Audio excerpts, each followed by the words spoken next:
Okay, guys. All right, guys. So this is Coretta and Kirsten. Let's see. Oh, it's hot in here. Yeah. Lord. Okay. So we've got the heating lamp today to kind of help bring up the heat a little bit. We're going at about 100 degrees. Depending on what the weather is outside, we can get this about 15 degrees hotter than the weather on the outside. We've had it up past 130 before. At 130, people can't last in here for 5 minutes. Ooh. They won't stay. People, the public won't stay. So we got the little toilet sink combo worked out, and y'all can explain the rest. All right, go for it, Coretta. Man, I'm gonna be honest with y'all. This is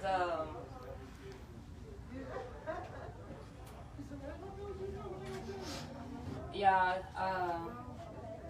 I'm having flashbacks being in here. Like I was in here for 6.5 years. No, ma'am, thank you. No, thank you. Thank you.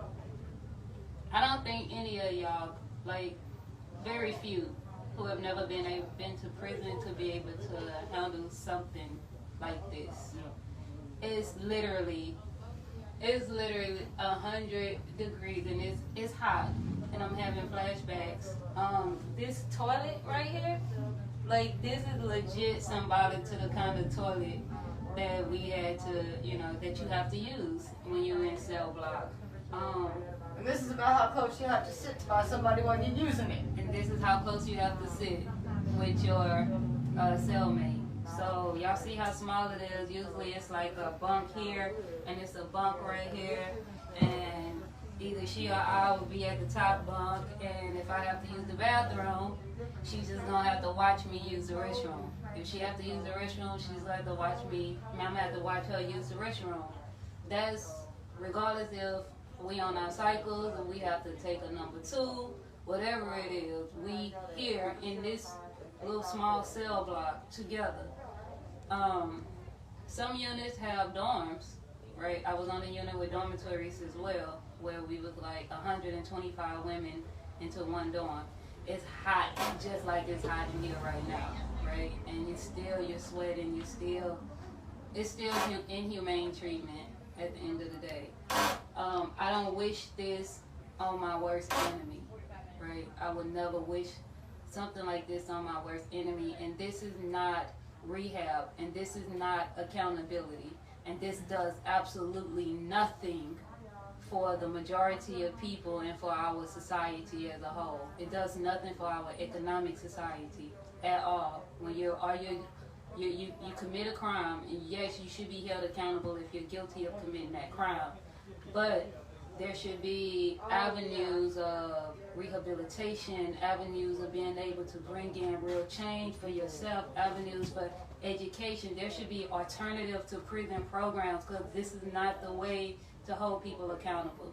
And I do believe that there are some people that should go to prison for committing certain crimes that they're actually guilty of. But for the majority of the people, this is not it. And we need to do better. And so the ask and the call is for you all to really join us and help us in this movement so that we can make change, so that our congressmen can make change, our rep can make change. And most importantly, we need you to go vote. But don't just vote today. Don't vote this week. Don't just vote this week. And don't just vote and then stop. Because after the vote, that's when the real work starts.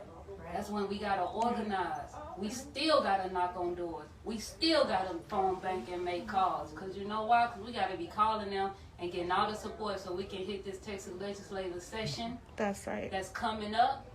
And we can force them to do the right thing. Yeah. Lastly, that I'm going to say is Texas. Listen, y'all, everybody that's eligible to vote, if we flip 9 seats, we take the House. 9 seats, we take the House. If we take the House, we can get this fixed. But we got to count on you getting out and voting. Take your mama, your daddy, your cousin, your sister, your brother, and your friends. And if you don't know somebody down the street, but you know they need to go, take them to the polls too. I'm happy that everybody did soles to the polls today on October 25th. It made me feel good. It made everybody in the world, everybody feel good. Yo, Texas, everybody is banking on us to flip and to take the presidency. We can do it. That's right. Can I add to that about Sure. the session? So TPAA will have a bill next session. So as Coretta was saying, the fight really starts then.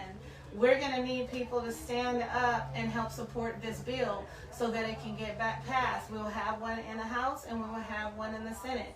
And we're going to need people to call their legislators, knock on their doors, get in their faces, and really ask them to support these bills. And the other thing, and Kirsten's probably going to talk about this, is the humidity. Until you experience this, it's not just heat, folks.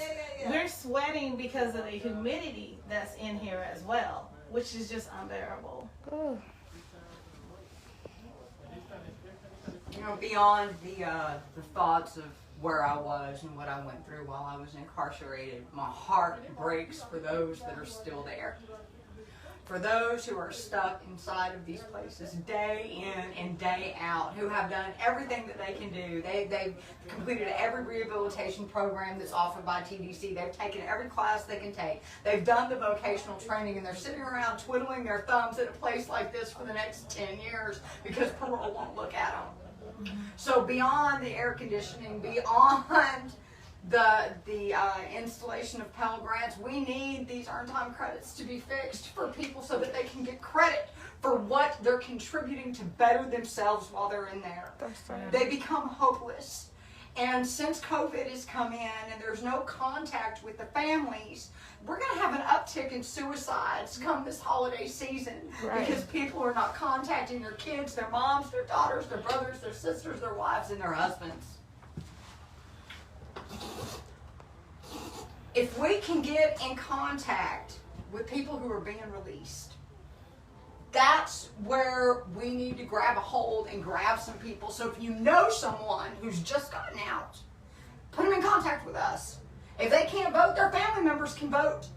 We need to get in contact with these people because that's where we're going to find the support that we need and get them while they're still in the mind frame of what they left behind. So I just implore y'all, get out and vote.